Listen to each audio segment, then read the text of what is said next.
8 parliament నియోజకవర్గాలను Congress పార్టీని గెలిపించడం జరిగింది. మరొక 8 భారతీయ జనతా పార్టీ గెలవడం జరిగింది. మా 8 పార్లమెంటు నియోజకవర్గాల ఫలితాలు దాదాపుగా 41% ఓట్లు కాంగ్రెస్ పార్టీకి రావడం జరిగింది. 2023 డిసెంబర్ 3 నాడు వచ్చిన ఫలితాలలో కాంగ్రెస్ పార్టీకి వచ్చిన ఓట్ల శాతము 39.5%. ఈ పార్లమెంట్ ఎన్నికల్లో 100 రోజుల పరిపాలన తర్వాత దాదాపుగా 41% ఓట్లు కాంగ్రెస్ పార్టీకి రావడం జరిగింది. ఓట్ల శాతంలో ప్రజలు రెఫరెండం ద్వారా మా పరిపాలన బాగుందనడమే కాదు, మమ్మల్ని మెచ్చుకొని అసెంబ్లీ ఎన్నికల్లో ఇచ్చిన ఓట్ల శాతానికంటే అధిక ఓట్ల శాతాన్ని ప్రజలు మాకు ఇవ్వడం ద్వారా, ఆశీర్వదించడం ద్వారా మా పరిపాలన పట్ల ప్రజలు సంతృప్తి వ్యక్తం చేసిండ్రు అని చెప్పి నేను భావిస్తున్నాను. అదేవిధంగా 2019 పార్లమెంట్ ఎన్నికల్లో 3 పార్లమెంట్ గెలిస్తే ఈ ఎన్నికల్లో మమ్మల్ని 8 పార్లమెంటు సీట్లు గెలిపించడం ద్వారా 8 సీట్లు అధికంగా ఇచ్చి పార్లమెంటులో కూడా మాకు అత్యధికంగా సీట్లు ఇవ్వడం ద్వారా ఓట్లు సీట్లు కూడా మమ్మల్ని పెంచడం ద్వారా ప్రజలు ఆశీర్వదించారు.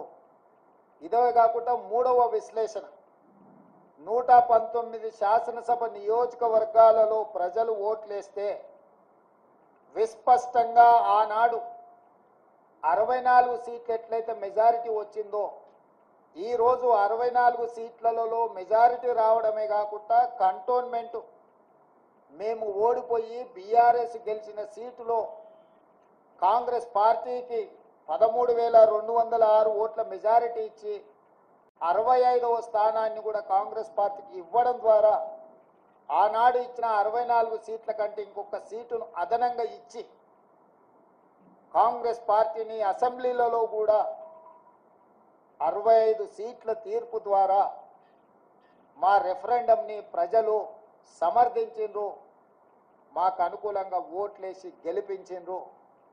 కాంగ్రెస్ పార్టీ అధ్యక్షుడిగా, ముఖ్యమంత్రిగా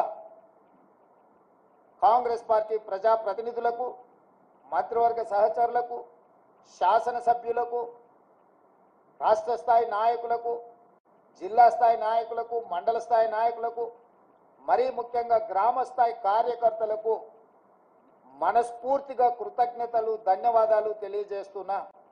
ఈరోజు వారి శ్రమ వల్ల, వారి కష్టం వల్ల, వారి ప్రయత్నం వల్ల ఓట్ల శాతంలో కావచ్చు, పార్లమెంటు సీట్ల విషయంలో కావచ్చు, శాసనసభ నియోజకవర్గాల వారిగా కాంగ్రెస్ పార్టీకి అత్యధిక మెజారిటీని తీసుకొచ్చి మా కాంగ్రెస్ పార్టీ కార్యకర్తలు ఈరోజు మా గౌరవాన్ని, రాహుల్ గాంధీ గారి నాయకత్వాన్ని నిలబెట్టినందుకు కాంగ్రెస్ పార్టీ తరఫున వారికి నేను సంపూర్ణంగా కృతజ్ఞతలు తెలియజేస్తున్నా.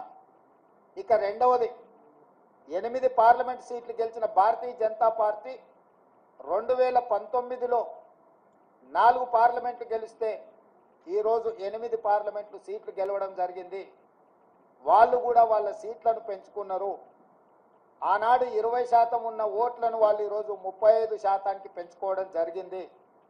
అంటే రాష్ట్రంలో భారతీయ జనతా పార్టీ కూడా ఓట్లు, సీట్లు పెరగడం జరిగింది. అయితే ఇందులో వాళ్ళ ఓట్లు, సీట్లు పెరగడానికి వాళ్ళ నాయకత్వాన్ని సమర్థించేదానికంటే బీజేపీని గెలిపించడానికి బీఆర్ఎస్ నాయకులు ఆత్మ బలిదానం చేసుకొని అవయవాలను త్యాగం చేసి, అవయవ దానం చేసి ఈరోజు బీజేపీని గెలిపించడం జరిగింది. బీజేపీ గెలిచిన 8 పార్లమెంటు నియోజకవర్గాలలో బీఆర్ఎస్ 7 సీట్లల్లో డిపాజిట్లు కోల్పోయింది. ఆదిలాబాద్ కావచ్చు, నిజామాబాద్ కావచ్చు, కరీంనగర్ కావచ్చు, మల్కాజ్గిరి కావచ్చు, సికింద్రాబాద్ కావచ్చు, చేవెళ్ళ కావచ్చు, మహబూబ్ నగర్ కావచ్చు, ఈ 7 పార్లమెంటు నియోజకవర్గాలలో బీఆర్ఎస్ డిపాజిట్లు కోల్పోయి బీజేపీని గెలిపించడం ద్వారా బీఆర్ఎస్ నాయకులు ఆత్మ బలిదానం చేసుకొని అవయవ దానం చేసిండ్రు బీజేపీకి. ఈ విషయం నేను ఈరోజు చెప్పడం లేదు. ఎన్నికల ప్రక్రియ మొదలైనప్పుడే స్పష్టంగా పార్లమెంటు నియోజకవర్గాల వారీగా బలహీనమైన అభ్యర్థులను పెట్టి బీఆర్ఎస్ శ్రేణులను బీజేపీకి పని చేపిస్తున్న